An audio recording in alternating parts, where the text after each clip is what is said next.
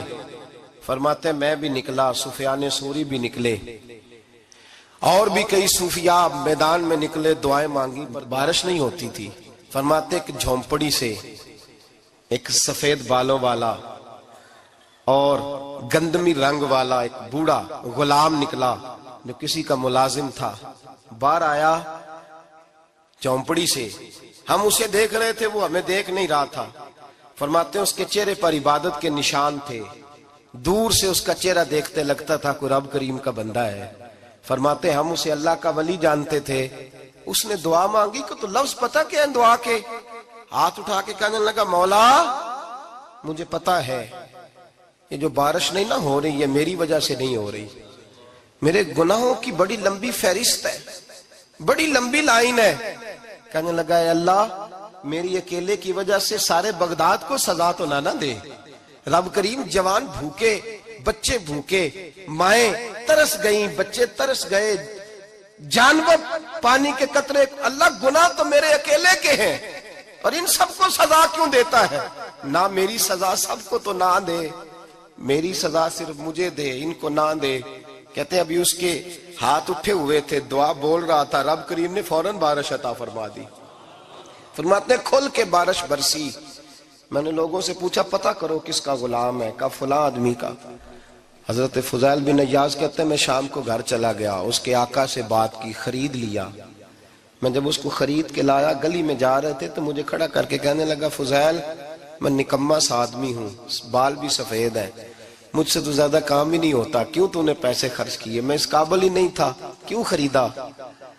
تو حضرت فضیل ابن عیاض کہتے ہیں میں نے اس کو کہا کل جو تو نے دعا مانگی تھی تو نہیں دیکھ رہا تھا، ہم دیکھ رہے تھے، تو مقبول ہے رب کریم کی بارگاہ کا، تجھے اس لیے خرید کے لایا ہوں، تو مقبول ہے. کہتے ہیں یہ لفظ سنے تو ٹھہر گئے. وہ کہنے لگے اچھا آقا مجھے 5 منٹ کا وقت ملے گا؟ میں نے کہا ہاں ضرور ملے گا. کہتے ہیں انہوں نے وہیں نماز کی نیت باندھ لی، 2 رکعتیں پڑھی اور 2 رکعتیں پڑھ کے ہاتھ اٹھائے. کہنے لگے مولا تیرا اور میرا راز تھا، تو نے راز کیوں کھولا؟ اللہ مسترنا بستری کل جمیل، یا اللہ تیرے پاس پیارے پیارے پردے ہیں، ایک پردہ مجھے عطا کر دے، مجھے اپنا رکھ، مجھے لوگوں کے سامنے میرے پردے نہ کھول. آپ فرماتے ہیں یہ کہہ کہ وہ زمین پہ بیٹھے کلمہ شہادت پڑھا، ان کی روح پرواز کر گئی. میرے بھائی جو زیادہ پرہیزگار تھے، جو بڑے رب کریم کے بندے تھے، ان کے تو آنسو خشک ہی نہیں ہوتے، وہ تو تڑپا کرتے، صبح شامیں ان کی روح کے گزرتے تھے اور رب کریم کی ناراضگی سے ڈرتے تھے. وہ کہتے تھے مالک کہیں ناراض نہ ہو جائے، کہیں بگڑ نہ جائے. میرے رسول کریم صلی اللہ علیہ وسلم کے صحابی کہتے ہیں ایک جنگ سے خوشخبری آئی تو جو خوشخبری لانے والے تھے وہ حضرت عمر فاروق رضی اللہ تعالیٰ عنہ کے پاس پہنچے خوشخبری دینے. حضرت عمر رضی اللہ تعالیٰ عنہ کھڑے تھے.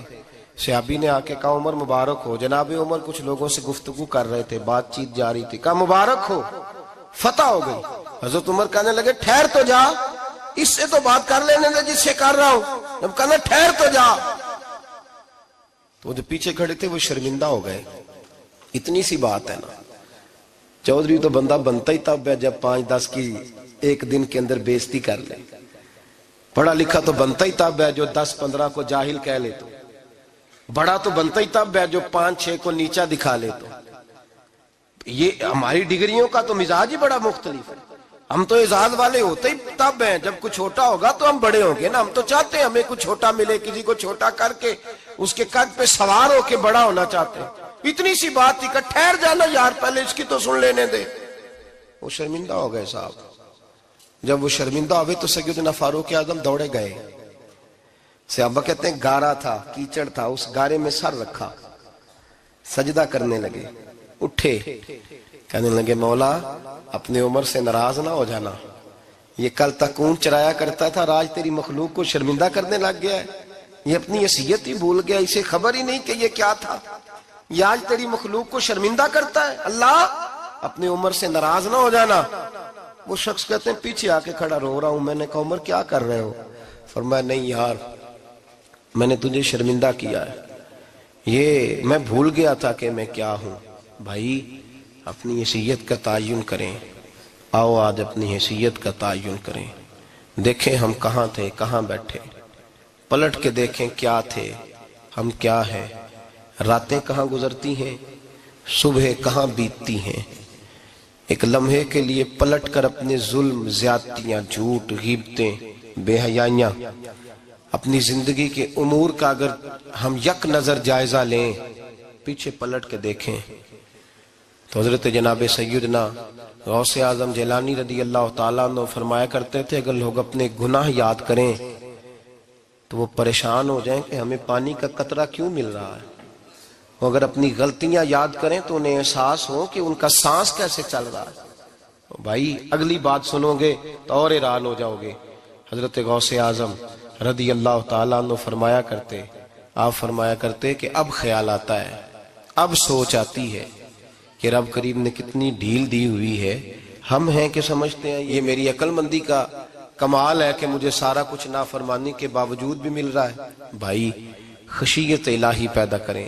جتنا بندہ بڑا ہوتا تھا اس کے دل میں خوف بھی اللہ کا وہ جانتا تھا. حضرت امام اعظم ابو حنیفہ بیٹھے تھے تو ایک بی بی فتویٰ پوچھنے آئی. بی بی روز خاوند سے مطالبہ تو کرتی ہے, فلاں چیز چاہیے, فلاں چیز چاہیے. اللہ کرے وہ یہ مطالبہ کرنے لگ جائے کوئی شے نہیں چاہیے, جو چاہیے حلال کا چاہیے. آمین تو کہہ دیں.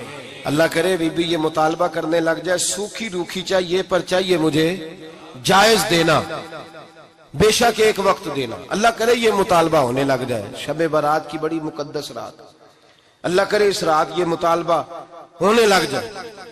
ایک بی بی آئی خاتون, چرخہ کاٹتی ہے, سوت بناتی ہے. حضرت امام صاحب سے مسئلہ پوچھنے آئی. کیا مسئلہ پوچھا اس نے؟ کہنے لگی حضرت جی میں نا رات کو اپنی چھت پہ بیٹھ کے چرخہ کاٹتی ہوں, سوت بناتی ہوں. 14ویں رات کا چاند جب چڑھا ہوتا ہے تو اس کی روشنی میں چرخہ کاٹتی ہوں.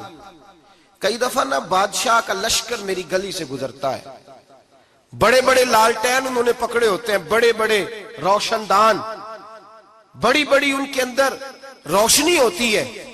تو حضرت جی کئی دفعہ نا وہ جب گزرتے ہیں تو ان کی روشنی میں بھی میں کچھ سوت بنا لیتی ہوں. مسئلہ یہ پوچھنا تھا کہ اس روشنی میں جو سوت بناتی ہوں اس کی کمائی میرے لیے جائز ہے کہ ناجائز ہے؟ اس کی روشنی میں حضرت امام اعظم نے اللہ اکبر کا اور چھم چھم آنسو گرنے لگے. حضرت امام صاحب نے اپنا گریبان پکڑا اور کھینچا, قمیض پھٹ گئی. کہنے لگے بی بی مسئلہ چھوڑ, تو پہلے بتا تو ہے کون, کہاں سے آئی ہے, کون ہے, بتا. تو کہنے لگی میں حضرت بشر حافی کی ہمشیرہ ہوں, میں حضرت بشر حافی, وہ جو درویش ننگے پیر نہیں پھرتا رہتا بغداد کی گلیوں میں, میں اس عظیم بھائی کی بہن ہوں, بشر حافی کی ہمشیرہ ہوں. تو حضرت امام اعظم فرمانے لگے کوئی اور بی بی آتی تو اس کے لیے جائز تھا, کیونکہ وہ جان بوجھ کے تو کسی کی روشنی نہیں استعمال کرتی, خود آتی ہے. کوئی اور آتی تو جائز تھا, تیرا مقام بڑا ہے, تیرے لیے جائز نہیں, یہ جائز نہیں. تو اپنی حیثیت کا تعین کر, یہ تیرے لیے درست نہیں. بھائی بڑا تو تب ہوگا جب تیری احتیاط بڑی ہو جائے گی, بڑا تب ہوگا جب تیرا تقوی بڑا ہو جائے گا, بڑا تو تب ہوگا جب تو حلال حرام کے معاملے میں باریک باریک چیز کا خیال رکھے گا. اور اگر تو کہ خیر ہے دیکھی جائے گی, ساری دنیا کر رہی ہے, ساری زمانہ کر رہا ہے, فلاں بھی کر رہا ہے, وہ خدا کے بندے یہ کس طرح کا معاملہ ہے, یہ کس طرح کی جمہوریت ہے؟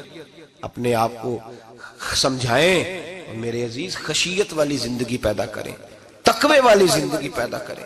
ہم لوگ ایسا وقت گزار رہے ہیں, اور یہ یاد رکھنا ہمیشہ انسان دنیا میں آتے ہیں, اس شہر کے بہت سارے لوگ ہو گزرے, علماء, مشائخ, صوفیاء, تاجر, زمیندار. آپ کسی بھی شعبے میں ٹٹولیں گے تو آپ کو کئی نام ملیں گے. اس شہر محبت کے ڈھیروں لوگ ہو گزرے, اور یہ کہانی ہر شہر کی ہے. آج میں اور آپ یہاں بستے ہیں, کچھ وقت کے بعد ہم داستان ہوں گے. امام شافعی رحمت اللہ علیہ فرماتے ہیں میں ایک شہر سے گزر رہا تھا تو میرے پیر کو ٹھوکر لگی, میں نے زمین کھودی تو ایک کھوپڑی نکلی، کھوپڑی نکلی تو اس کے اوپر تاج بھی تھا۔ فرماتے میں نے شہر کے لوگوں سے پوچھا یہ کیا ہے؟ تو کہنے لگے یہ بادشاہوں کا قبرستان ہے، اس میں غریب دفن تو نہیں ہو سکتا تھا، دفن تو بادشاہوں کا خاندان ہے، لیکن افسوس کی بات یہ ہے کہ یہاں مٹی ڈالنے کوئی نہیں آتا، اب یہ سیدھی سڑک بن گیا۔ بھائی کبھی پلٹ کے دیکھ، ہزاروں لوگ آئے، اس روڈ سے کروڑوں لوگ گزرے اور منزل کو چلے گئے، لوگوں نے یاد نہیں رکھا۔ آپ اپنے حصے کا عمل کرنے آئے، ٹھیکیدار نہیں ہے کوئی اپنی اولاد کا، بال بچے کا، بہن بھائی کا۔ حق ضرور ہے، ان کے لیے محنت ضرور کرے گا، لیکن اس کو یہ اجازت نہیں ہے کہ وہ کہے کہ میں اب بڑا ذمہ دار ہوں تو میں نے 20 کروڑ بینک بھر کے جانا ہے۔ حضرت عمر بن عبدالعزیز رحمت اللہ تعالی علیہ کے انتقال کا وقت آیا تو اپنے بیٹوں کو بلایا، فرمانے لگے بیٹو تمہارا باپ بزدل تھا، تمہارے لیے کچھ کر نہیں سکا۔ کہا ابا جی کیا ہوا؟ فرمانے لگے بیٹے میں بزدل تھا، جہنم سے ڈر گیا، تمہارے لیے کوئی بینک بیلنس اکٹھا نہیں کر سکا، میں تھوڑا دلیر ہوتا، دوزخ سے نہ ڈرتا تو تجوریاں بھر کے جاتا۔ پرانے بادشاہ محل چھوڑ کے گئے ہیں پر میرے پاس کچھ نہیں ہے، بادشاہ ہونے کے باوجود میں فقیر ہوں، خالی آ جا رہا ہوں، بزدل جو تھا۔ آپ نے جب یہ لفظ کہے تو بچے رونے لگے، کہنے لگے ابا جی ہمیں تو فخر ہے، ہمیں تو فخر ہے، جس گلی سے بھی ہم گزرتے ہیں کپڑے ہمارے سادے ہوتے ہیں پر لوگ دکانیں چھوڑ کے ملتے ہیں، کہتے ہیں نیک باپ کی اولاد جا رہی ہے، یہ بڑے مرتبے والے باپ کی اولاد جا رہی ہے۔ بھائی یاد رکھیں، خشیت الہی پیدا کریں، نہ اپنی ذات کے ساتھ ظلم کریں۔ اگر آپ کوئی بھی غلط کام کرتے ہیں تو اس کا جواب آپ نے دینا ہے۔ اگر آپ نے 1 کروڑ روپیہ ناجائز کمایا ہے تو وہ اللہ آپ سے نہیں، آپ کے بچے سے نہیں پوچھے گا، بیوی سے نہیں پوچھے گا، بہن بھائی سے نہیں، وہ آپ نے جواب دینا ہے۔ آپ نے اپنے اعمال پر غور کریں۔ آج شب برات ہے، میرے نبی کریم صلی اللہ علیہ وسلم نے فرمایا کہ میری امت کی اتنی بخشش ہوگی، مدینے میں سب سے زیادہ بنو کلب کا قبیلہ بکریاں پالتا ہے، ان کی بکریوں کے بالوں سے بھی زیادہ اللہ میری امت کی بخشش فرمائے گا۔ اس کو توبہ کی رات کہا جاتا ہے۔ توبہ کا مطلب یہ ہوتا ہے کہ اللہ میں آج کے بعد گناہ نہیں کروں گا۔ توبہ کا مطلب ہوتا ہے کہ میں آج کے بعد یہ غلطی، آپ کا ملازم کتنی بار غلطی کرے تو آپ رکھ لیتے ہیں؟ ایک دن میں 100 دفعہ کرے تو گنجائش ہے اس کو رکھنے کی؟ اللہ رکھ لیتا ہے، کہتا تو توبہ کر، ہے گنجائش؟ میرا خیال ہے جو 10 بار بھی کرے اس کے لیے بھی گنجائش ہے، اس کے لیے بھی گنجائش ہے۔ استاد باپ ہوتا ہے، بچے سے غلطی ہو جائے تو کہتا تجھے ارجانہ بھرنا پڑے گا۔ بچے لگے نہیں ہوتے اسکولوں میں، جرمانے لگے ہوتے ہیں، چھٹی کا لیدا ہے، فلاں کام کا لیدا ہے، حالانکہ باپ ہے۔ بھائی اللہ فرماتا ہے تو توبہ کر، اور توبہ یہ ہے کہ میں آج کے بعد یہ گناہ، اس آدمی نے کل 5 نمازیں نہیں پڑھنی، اس کا آج توبہ کرنے کا کیا مطلب ہے؟ توبہ کا کیا مطلب ہے کہ میں آئندہ گناہ، تو جو سویرے 5 نمازیں نہیں پڑھنا چاہتا کہتا کل زور نہیں میں نے پڑھنی، چلو فجر تک جاگنا ہے، فجر پڑھ لوں گا، تو اس نے توبہ کی ہے؟ کوئی مذاق ہے؟ استغفر اللہ استغفر اللہ استغفر اللہ، معاف کر دے، کیا معاف کر دے؟ سویرے تو مسجد آئے گا۔ بھائی آپ کسی جگہ، ہم سادے لوگ ہیں، دیہاتی لوگ، یہ ہمارا دیہات کا ماحول ہے، بچے کو مارتے ہیں نا مدرسے والے کو تو ہم کہتے ہیں دوبارہ کرے گا، تو کیا کہتا ہے اگوں، تو جو بچہ کبھی تسی تھپڑ دو مار لو میں سویرے پھر کرنا جی، تو اس کو معافی ملے گی؟ یہ کیسی معافی ہے کہ سویرے میں نماز نہیں پڑھنی زور کی لیکن یا اللہ معاف کر دے، یا اللہ، یہ جھوٹ ہے، یہ دھوکہ ہے، یہ مذاق ہے، مذاق نہیں کرے۔ اور بندہ کوئی سیانا ہو تو مذاق برداشت نہیں کرتا، اور معاذ اللہ استغفر اللہ، رب کریم کے ساتھ مذاق، یا اللہ میری توبہ، یا اللہ میری توبہ، یا اللہ مجھے معاف کر دے، یا اللہ معاف کر دے، اور سویرے جھوٹ پھر بولنا ہے اٹھتے ہی، تو یہ کیسی توبہ ہے؟ توبہ کا مطلب ہوتا ہے کہ میں توبہ کرتا ہوں آج کے بعد گناہ، تو توبہ کو سمجھے تو صحیح نا میرے بھائی، توبہ کو سمجھے۔ تمام صحابہ، چونکہ شراب حرام نہیں تھی تو ہر آدمی پیا کرتا تھا، جب حرام ہو گئی تو پھر کسی نے منہ نہیں لگایا، توبہ ہو گئی تو پھر ہو گئی، پھر معاملہ ختم ہو گیا۔ پھر کبھی قریب حضرت مرثد بن ابی مرثد البغوی رضی اللہ تعالیٰ عنہ، حضور کے صحابی ہیں، آپ فرماتے ہیں میرے اندر ایک غلطی تھی، میرا بہت ساری خواتین کے ساتھ دوستانہ تھا۔ نبی پاک کی بارگاہ میں جب میں گیا، اسلام کی بائعت کی، تو حضور نے فرمایا تیری نظر جھکی رہنی چاہیے، خبردار کسی عورت سے تیرا، کہتے ایک نصیحت نبی پاک نے کی۔ آپ فرماتے ہیں میں نے اپنے دل کو اس طرح سمجھایا کہ عورتیں اگر میرے پاس آ کے کھڑی ہوتی تھی تو میرے اندر کا وجود کہتا تھا کہ ہو ہی نہیں سکتا میری توجہ جائے، اس لیے کہ توبہ کی ہے، اب دوبارہ ادھر توجہ جا سکتی۔ میرے بھائی توبہ کو اس کے مفہوم کے ساتھ توبہ کریں، جھوٹ نہیں بولیں، گناہ نہیں کریں۔ میرے رسول کریم صلی اللہ علیہ وسلم نے فرمایا استغفار پڑھا کرو، میں دن میں 100 مرتبہ استغفار کرتا ہوں۔ حضور کہتے ہیں میں دن میں، حضور 100 دفعہ دن میں استغفار کرتے۔ امام حسن کے پاس ایک شخص آیا، کہا میرے پاس اولاد نہیں، فرمایا استغفار پڑھ۔ ایک پھر آ گیا، اس نے کہا حضور میرے پاس روزی نہیں، فرمایا استغفار پڑھ۔ ایک اور آیا، اس نے کہا حضور بیماری بڑی ہے گھر میں، فرمایا استغفار کر۔ آپ کے صاحبزادے بیٹھے تھے، کہا ابا جی جو آتا ہے آپ استغفار ہی بتاتے ہیں۔ آپ فرمانے لگے جب کوئی بندہ توبہ کرتا ہے تو رب راضی بڑا ہوتا ہے۔ تو میں نے سب کو توبہ کا وظیفہ بتایا ہے، جس کی جو بھی مجبوری ہو اگر توبہ کر لے تو اللہ تعالیٰ اسے آسانی عطا کر دیتا ہے، اللہ اس پہ نظر رحمت کر دیتا ہے۔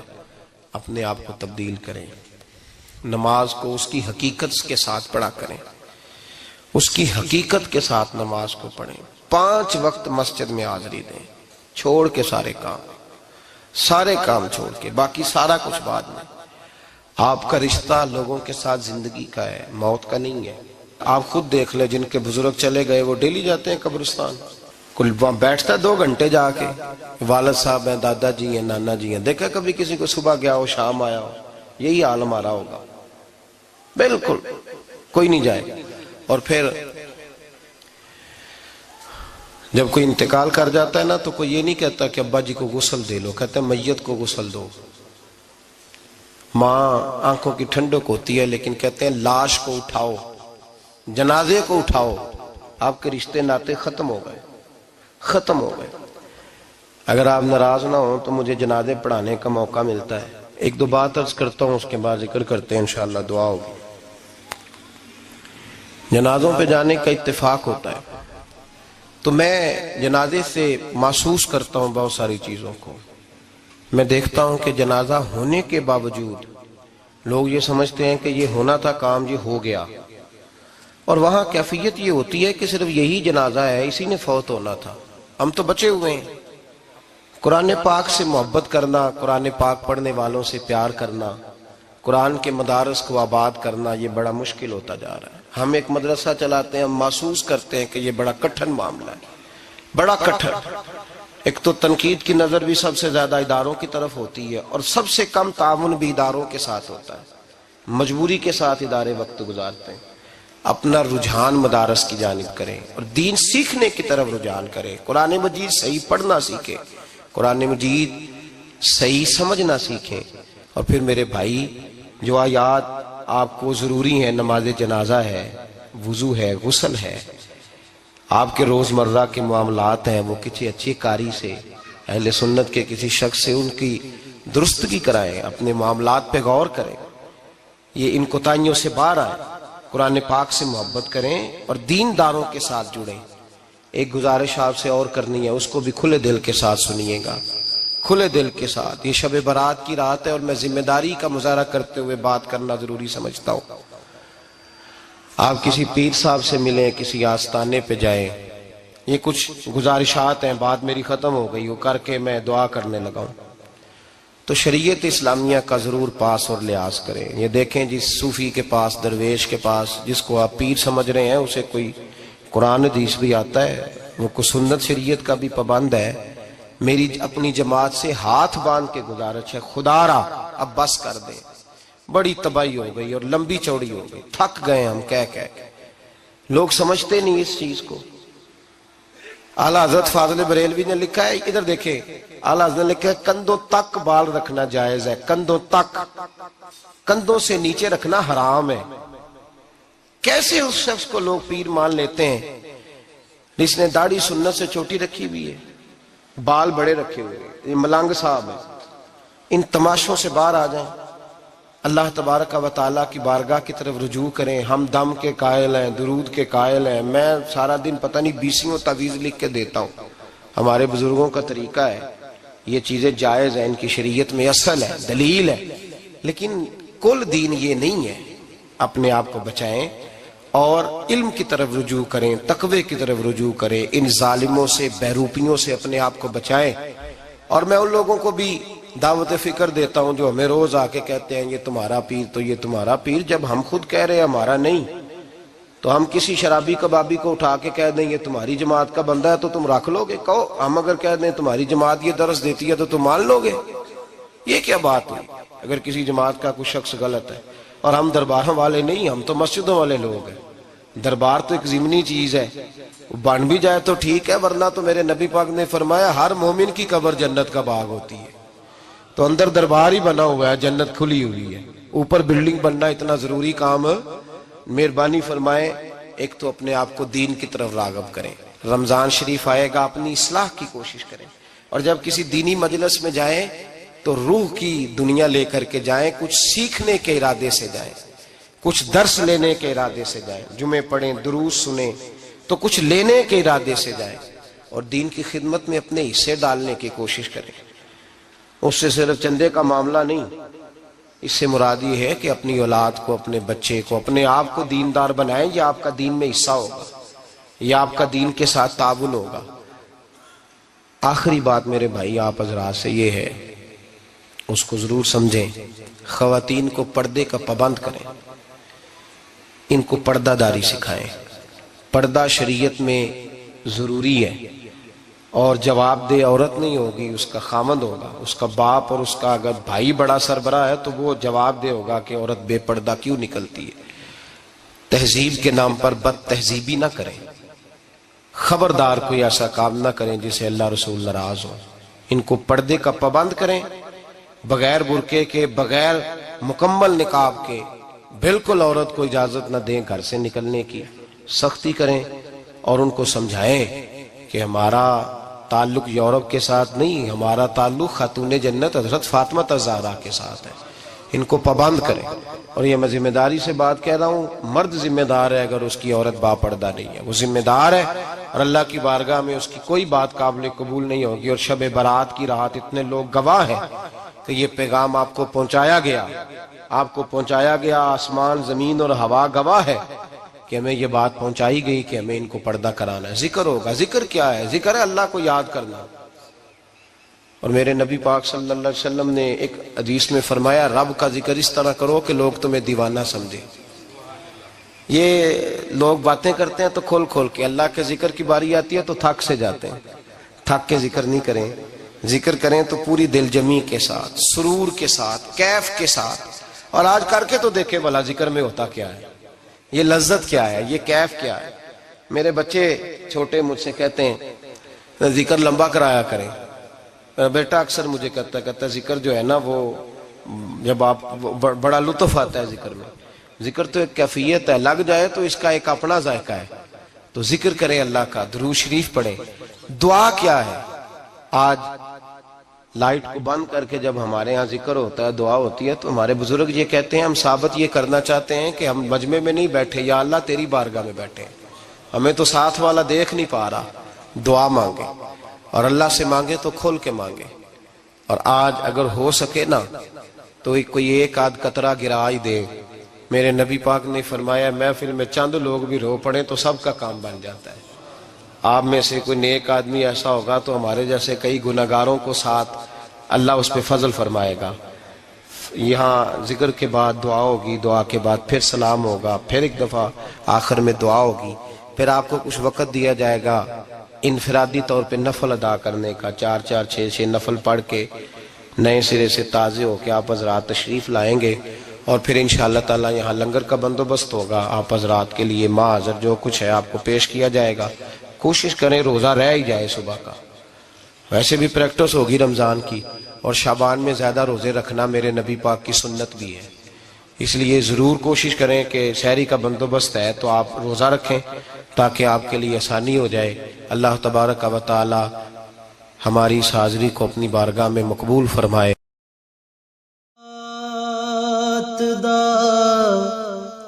پانی ملے ہر رگے ہر جائی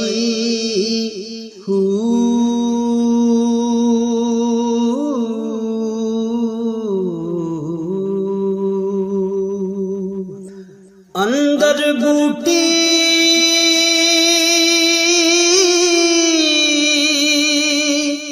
مشک مچایا